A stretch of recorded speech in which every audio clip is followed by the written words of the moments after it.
Bienvenue au CIO pour cette journée de rallye. Et oui, déjà 5 ans. 5 ans qu'on a mis en place ce fameux rallye des rivières. Je vous fais un petit historique en 2-3 phrases. On cherchait à l'époque, il y a 5 ans, des idées pour faire connaître le CIO, puis répandre aussi par même nos idées. Le rallye des rivières est né de cette volonté de connaître cette belle rivière-là, qui abreuve presque 1 demi-million de personnes. L'histoire, toute la villégiature, des plages, l'attraction que exerçait la rivière sur les gens qui viennent d'habiter sur ces rives.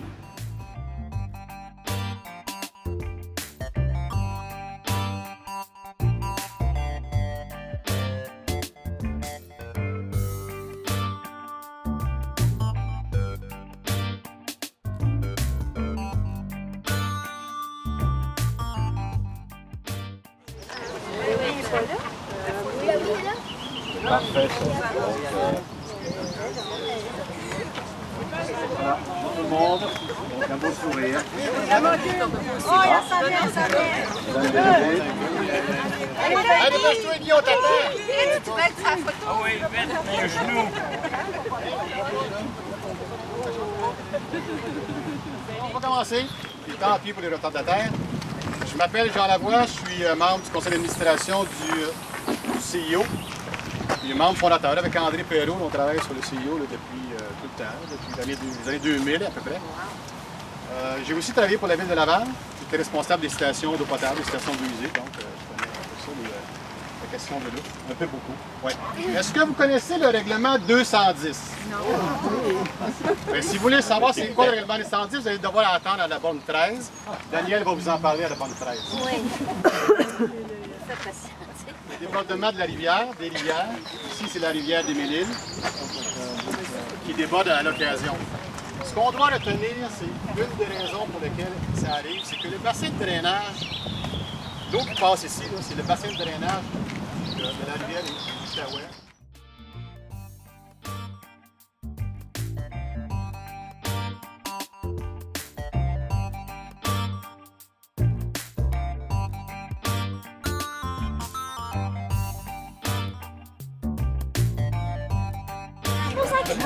Ok, je vais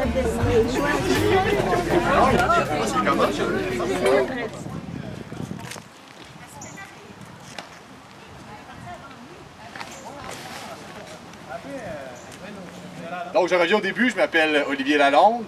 Je suis donc responsable de la borne 5, j'habite à Beaubriand. J'ai été employé du CIO pendant plusieurs années. Je suis maintenant administrateur. Ça me fait plaisir de vous accueillir dans ce rallye des rivières. Environ 4,2 hectares, 42 000 mètres carrés, avec environ 1 km de sentier à marcher. J'ai laissé des plages, j'en ai 6, 7, 8 à peu près, là, pour ceux qui veulent. En fait, c'est des photocopies. La ville a fabriqué des belvédères pour avoir accès à la rivière. Malheureusement, il en reste un. C'est lui ici qui est encore solide. Lui a été complètement soulevé par les inondations de ce printemps. Il doit être reconstruit. Puis lui a été démoli, il est emporté par l'eau. Donc on a eu des inondations assez exceptionnelles. Vous en avez entendu parler, je crois, ce matin.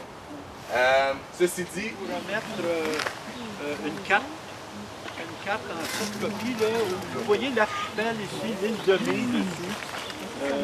Il reste quelques heures.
Concernant la villégiature entre 1923 et 1951, les premiers villégiateurs sont liés aux propriétaires, soit Arthur Mercier, l'un des deux propriétaires de l'île, et Joseph Sénécal, l'oncle d'Albert Desjardins. Je ne connais pas.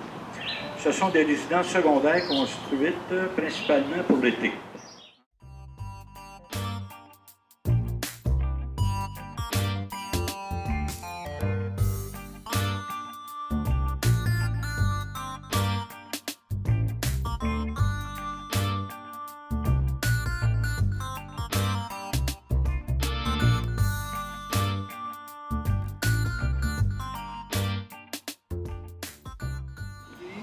C'est l'île des Juifs, et l'autre, c'est l'île aux Frères.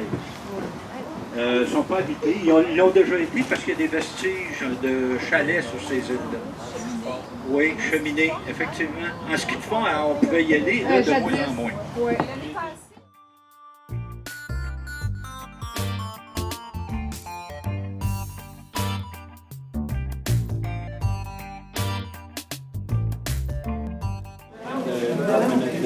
Développement durable.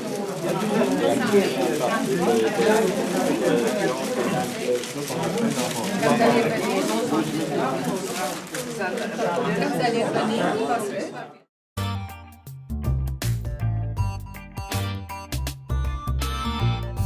C'est une source de polluants. Hein? Des voitures, le sel, bon. Fait que c'est l'eau qui s'en venait dans le stationnement, qui se ramassait là, qui faisait mourir les gens.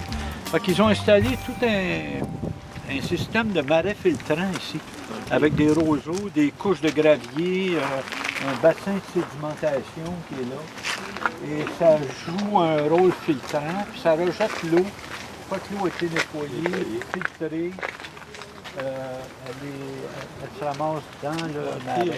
Vous regardez ici sur la bonne, vous allez voir, c'est marqué Cobamil. C'est un partenaire avec nous autres. Le Cobamil, c'est le conseil du bassin versant de la rivière des Mille-Îles.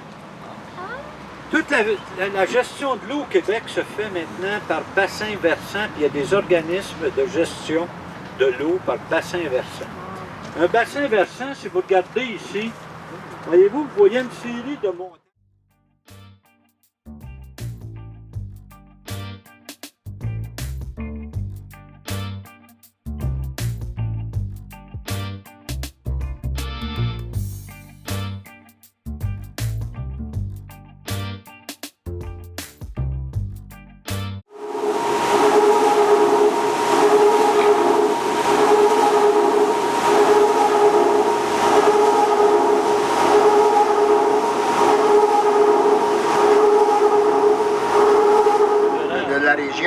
Alors, c'est en 92 qu'elle a été inaugurée.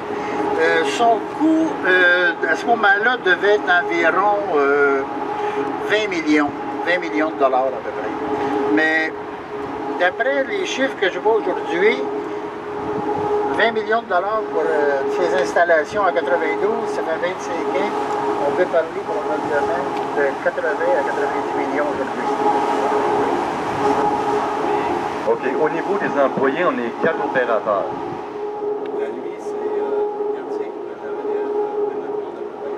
Advenant une panne électrique, question, c'est pas une question qui tue celle-là.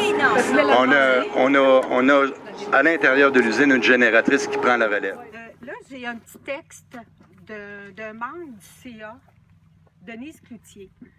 Elle m'a envoyé ça, des souvenirs de sa jeunesse. Elle aurait aimé ça, vous le lire elle-même, mais elle ne pouvait pas parce que sa fille déménageait ou faisait des rénovations.